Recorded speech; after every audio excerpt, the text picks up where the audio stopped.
कानपुर के अरमापुर थाने में 21 अक्टूबर 2020 को हुई कथित पुलिस मुठभेड़ को अदालत ने फर्जी करार दिया है। अपर जिला जज विनय सिंह की अदालत ने इस मामले में नजीराबाद थाने के तत्कालीन प्रभारी ज्ञान सिंह और अन्य पुलिसकर्मियों के खिलाफ एफआईआर दर्ज करने का आदेश दिया है।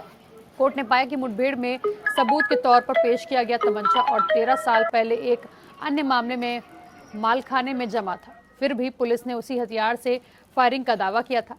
बता दें, ये घटना तब शुरू हुई जब नजीराबाद थाना प्रभारी ज्ञान सिंह अपनी टीम के साथ गश्त कर रहे थे। उनकी रिपोर्ट के मुताबिक उन्होंने 2 संदिग्ध मोटरसाइकिल सवारों को रोका जो भागने की कोशिश में अरमापुर की ओर चले गए। वहीं वायरलेस पर सूचना मिलने के बाद अरमापुर थाना प्रभारी अजीत कुमार वर्मा भी टीम के साथ मौके पर पहुंचे।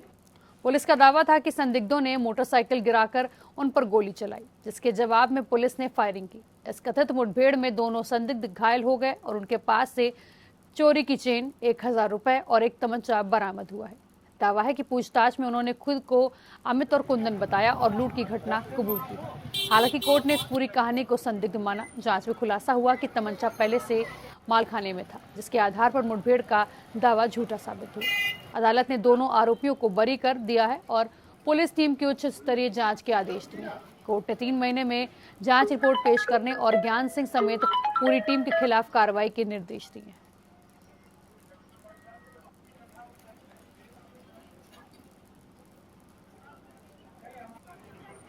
ये था कि इंस्पेक्टर नजीराबाद ज्ञान सिंह ने 2 लोगों को फर्जी पुलिस मुठभेड़ दिखा के मरियमपुर चौराहे से अरमापुर स्टेट में ले जाके वहां पर पुलिस मुठभेड़ दिखाई। उनको पैर में गोली मारी इंस्पेक्टर नजीराबाद ने, और ये कहा कि उल्टे मुलजिम ने उनके ऊपर फायर किया, जबकि मुलजिम के कोई फायर नहीं किया था, न किसी पुलिस वालों को चोट आई। सही बात ये थी कि थाना नजीराबाद के जो इंस्पेक्टर थे ज्ञान सिंह उस समय 2020 में, उन्होंने अपने ही थाने से मालखाने से कट्टा लेके तमंचा लेके और इन मुलजिमों पे फर्जी रिकवरी दिखाई। वो बात खुली तब जब न्यायालय में जिला जज साहब के यहाँ वो मुकदमा जब गवाही में वो तमंचा आया, जिसमें पहले से लिखा हुआ था कि सीएमएम साहब के यहाँ वो किसी पहले वाले मुकदमे जिसमें परीक्षित हो चुका था, उसमें रिमार्क लिखा हुआ था 3 सीएमएम कानपुर नगर दिनांक 13/5/14। वो चीज जब उनसे ज्ञान सिंह से पूछी, मैं ही उसमें न्याय मित्र अधिवक्ता हूँ, और मैंने जब उनसे पूछा ज्ञान सिंह से कि ये कैसे लिख दिया उसका कोई सटीक जवाब नहीं दे पाया। इवन जितनी भी पुलिस टीम थी अरमापुर और नजीराबाद दोनों थानों की, तो कोई जवाब नहीं दे पाए कि ये आखिर लिख कैसे गया। इसका कोई रिमार्क उन्होंने फर्ज में भी नहीं किया था। कोर्ट ने वही एक आधार माना। सारे पुलिस वाले सब सिपाही वगैरह सब परीक्षित हुए विटनेस, और उसमें सही बात यह है कि डीएम साहब ने एक ही तमंचे पर 2 बार अभियोजन परमिशन कैसे दे दी, सवाल तो इस बात का है।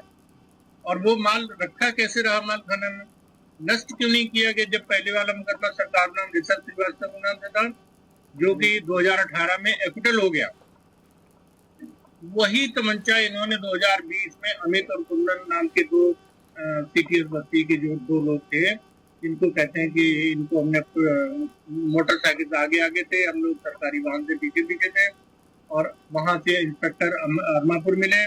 दोनों पुलिस टीम ने थानों की पुलिस टीम ने घेर लिया, गोली मारी, फर्जी मुठभेड़ दिखाई, जबकि हमारे दोनों क्लाइंटों को अमित और कुंदन को दोनों के पैर में चोट लगी, जिनको खून बहा। सही माने में ये देखा जाए तो पुलिस वालों ने ही जान से मारने की नीयत से उनके ऊपर फायर किया, जबकि इन दोनों ने, अमित और कुंदन ने, कोई भी फायर नहीं किया। ये फर्जी कहानी पुलिस ने गुडवर्क के चक्र में बनाई और एक ही तमंचे को 2 जगह 2 अपराधों में यूज कर लिया। अगर उसमें लिखा ना होता तो ये बात कभी पकड़ में नहीं आती। और इसके लिए हमने मानवाधिकार आयोग, गृह मंत्री, मुख्यमंत्री, कमिश्नर, हर जगह जहां संभव हो सकता था, इवन ये ज्ञान सिंह आए थे वहां गौतम बुद्ध नगर से गवाही देने, वहां के कमिश्नर को हमने प्रार्थना पत्र बाई रजिस्टर्ड डाक भेजा, लेकिन उन्होंने भी अपने इंस्पेक्टर के खिलाफ कोई कार्रवाई नहीं करी।